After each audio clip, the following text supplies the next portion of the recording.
Bienvenidos a Cátedra Procesal, un espacio de conocimiento jurídico creado por Álvarez Liévano Lacerna, en colaboración con Ámbito Jurídico de Legis, en el que conversaremos sobre los detalles del derecho procesal laboral de la mano de expertos. Comencemos. Bienvenidos a un nuevo episodio de Cátedra Procesal. Soy Carlos Arturo Barco Alzate, socio director de litigios y formación de Álvarez Liévano Lacerna, y hoy en Cátedra Procesal, una realización de Ámbito Jurídico de Legis y Álvarez Liévano Lacerna, vamos a continuar hablando con la doctora Tatiana Betancourt Giraldo sobre el arbitramiento laboral. Como ya habíamos tenido la oportunidad en un episodio anterior de hablar de la conceptualización del arbitramiento jurídico laboral, pues hoy vamos a desarrollar los temas procesales. Doctora Tatiana, buenos días, magistrada auxiliar de la Corte Suprema de Justicia, docente universitaria, miembro del Instituto Colombiano de Derecho Procesal y del Comité Nacional de Arbitraje. Así lo dije bien, ¿cierto? Sí, Bienvenida de nuevo, doctora. doctor Barco, muchísimas gracias. Usted sabe que estos temas yo creo que el derecho procesal y el tema del arbitraje son mis dos amores en derecho. Entonces, le agradezco infinito que me dé la oportunidad de hablar sobre ellos. Muy bien, entonces vamos a continuar con el tema procedimental. Habíamos hecho una conceptualización inicialmente, habíamos hablado de para qué el arbitramiento laboral, un arbitramiento distinto del arbitramiento económico, por así decirlo, de intereses.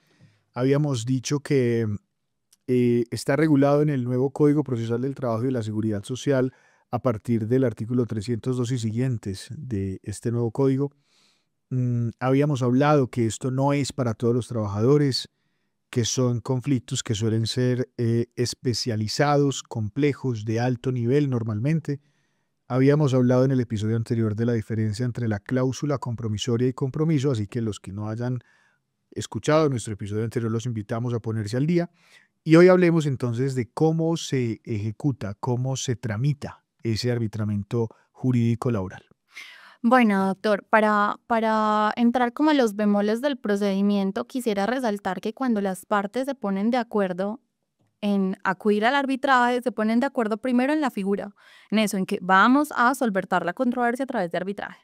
Segundo, en los árbitros.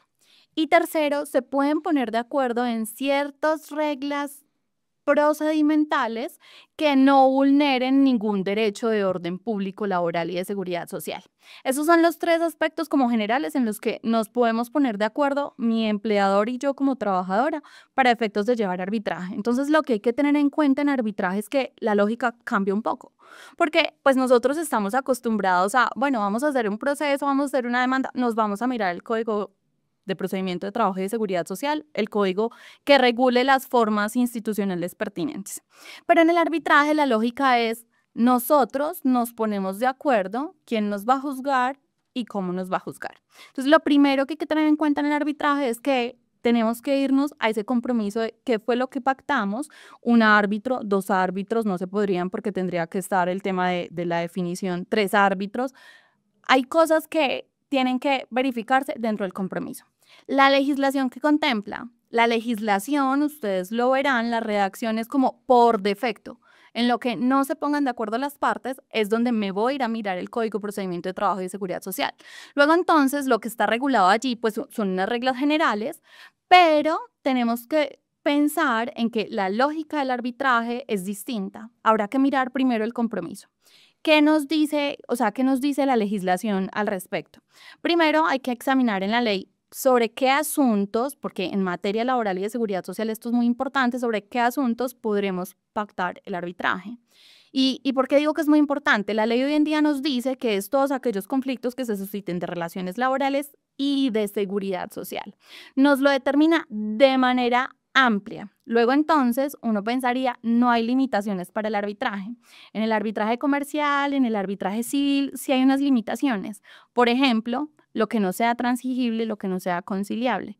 Eso no quedó en este Código de Procedimiento de Trabajo y Seguridad Social. ¿Por qué, creo yo? Porque el árbitro también va a tener que tener en cuenta que dentro de esas relaciones laborales y de seguridad social hay unos mínimos indisponibles y tendrá que definir la controversia conforme a eso. Entonces, como que inicialmente hay que tener en cuenta respecto de qué controversias procede. Segundo, ¿cuántos árbitros? la legislación dice que pueden ser uno o varios árbitros, entonces lo primero que nos dice es que no son dos, pero ¿cómo se definen los árbitros? ¿Quién selecciona los árbitros? Y aquí hay algo que es súper novedoso en el ordenamiento jurídico colombiano, por así decirlo, y es que en este caso son las partes las que definen quiénes son sus árbitros y hay una figura que se llama el árbitro parte. Significa que el empresario define quién va a ser su árbitro, el trabajador define quién va a ser su segundo árbitro en el panel arbitral y ambos, 1 y 2, se ponen de acuerdo quién va a ser el tercer árbitro, en caso tal de que el panel sea de 3 árbitros. Si los 2 árbitros no se ponen de acuerdo, el tercer árbitro lo designa la Corte Suprema de Justicia de unas listas que seguramente tendrá que conformar para arbitraje jurídico, porque como usted bien lo ha dicho, es distinto del arbitraje colectivo, ¿sí? ¿Por qué digo que es novedoso en el ordenamiento jurídico? Porque así funciona en el mundo, pero no funciona en Colombia en el arbitraje jurídico de los otros asuntos. En el arbitraje jurídico de los otros asuntos, los árbitros siempre tienen que ser nombrados de común acuerdo o por delegación a un centro que hace unos sorteos y determina entonces quiénes van a ser los árbitros. Acá en el arbitraje jurídico laboral, pues hay una potestad voluntaria importante y es que cada parte designa un árbitro. Esos árbitros que se compone el panel arbitral tendrán a partir de la primera audiencia 40 días para definir el asunto y en un laudo arbitral, después de los 40 días, solucionar.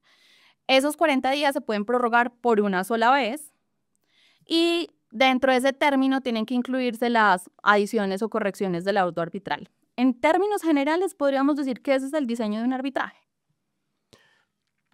Aplicación supletoria es lo que dice el artículo 304 de este nuevo Código Procesal del Trabajo y de la Seguridad Social, que es lo que precisamente marca el camino de lo que será lo regulado en el Código, siempre y cuando no esté regulado o a falta de En el regulación, compromiso. Esa es la lógica que hay detrás del arbitraje. Lo que pasa es que tenemos que tener en cuenta que dentro de nuestra naturaleza laboral y de seguridad social, pues hay unas especialidades, hay unos mínimos irrenunciables, hay unas cuestiones que son de orden público. Entonces, pues obviamente lo que se pacte en la cláusula, en el compromiso, perdón, pues no podrá vulnerar esos mínimos.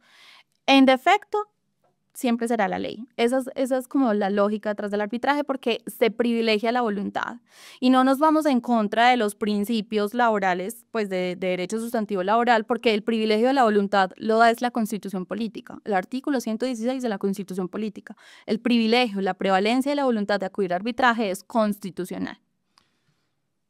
Muy bien. Tengo muchas preguntas. Seguramente esto pues, nos va a tomar tal vez más de un episodio hablar de este procedimiento, pero, por ejemplo, las partes saben que tienen una controversia.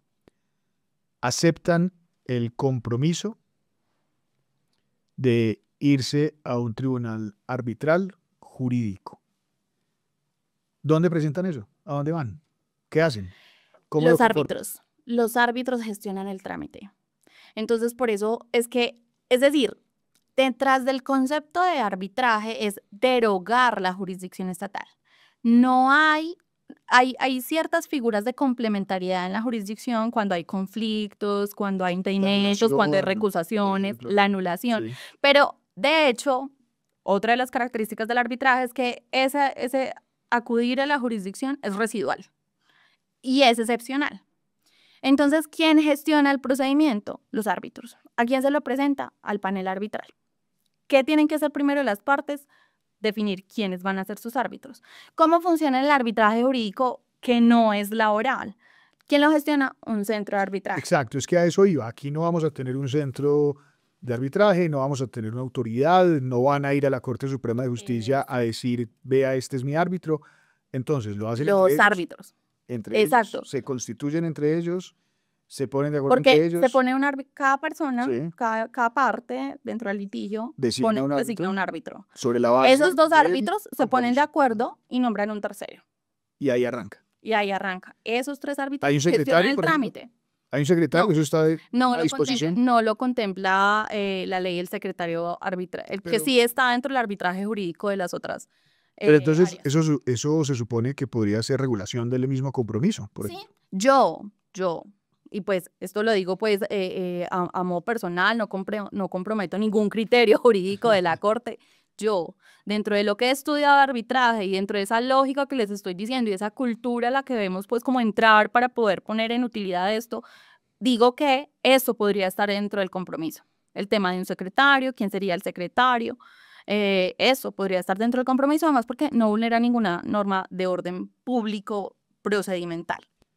Bueno, hay que entender además que la doctora Tatiana es pionera en el estudio de estos temas de arbitraje laboral. Por eso hay que confiar en su criterio. Además, bienvenida a nuevas oportunidades, doctora. Hay muchas otras preguntas. Yo quisiera, y también por los oyentes que nos están escuchando en cualquier momento, agotar en este solo capítulo todas las incidencias procesales. De pronto nos vamos a quedar cortos. Yo creo que vamos a tener que hacer un capítulo más sobre procedimiento. Me anticipo con las preguntas, doctora, para que las piense para el siguiente capítulo, cuando sea la oportunidad.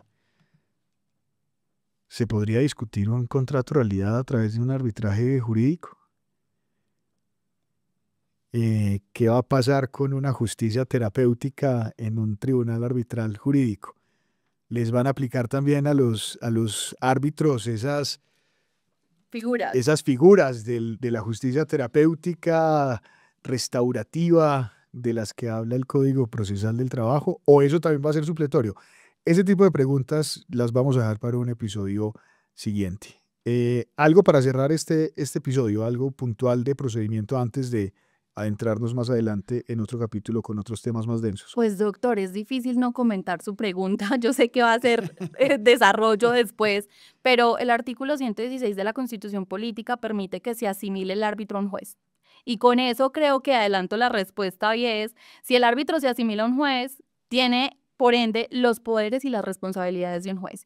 Y eso hace parte del entendimiento que le ha dado el ordenamiento jurídico colombiano al arbitraje. Eso no funciona así en otra parte.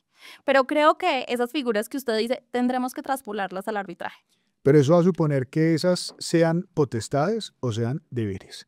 O sea, ¿los árbitros van a estar obligados a hacerlo o a fallar en ese sentido o lo van a tener como un criterio auxiliar? No. Pero bueno, esa es una pregunta que tendremos 40 minutos los invitaremos a nuestros oyentes a que sigan conectados con el siguiente episodio porque no nos alcanzó el tiempo en este y vamos a desarrollar esos temas en el siguiente capítulo de procedimiento del arbitraje laboral. Así que muchas gracias, doctora Tatiana. Por favor, la comprometo para el siguiente episodio y terminemos este tema procesal. Y hasta aquí los que han estado conectados, muchas gracias. Esto es Cátedra Procesal, una realización de Ámbito Jurídico de Legis y Álvarez Llevano La Serna. Muchas gracias, doctora Tatiana. Gracias, doctor. Gracias por acompañarnos en este episodio. Los invitamos a seguir conectados a las redes sociales de Álvarez Llevano La Serna y Ámbito Jurídico para no perderse los siguientes capítulos.